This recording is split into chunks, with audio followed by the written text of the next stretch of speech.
స్వామి అంటే అర్థం ఏమిటి అంటే, స్వామి అంటే సర్వము అని అర్థం.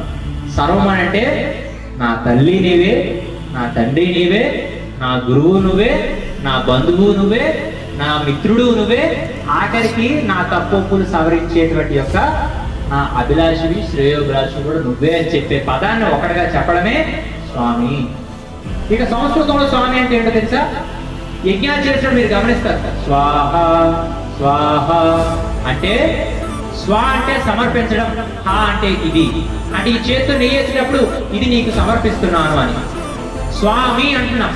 స్వ అంటే సమర్పిస్తున్నాను, దేన్ని, మీ, నన్ను.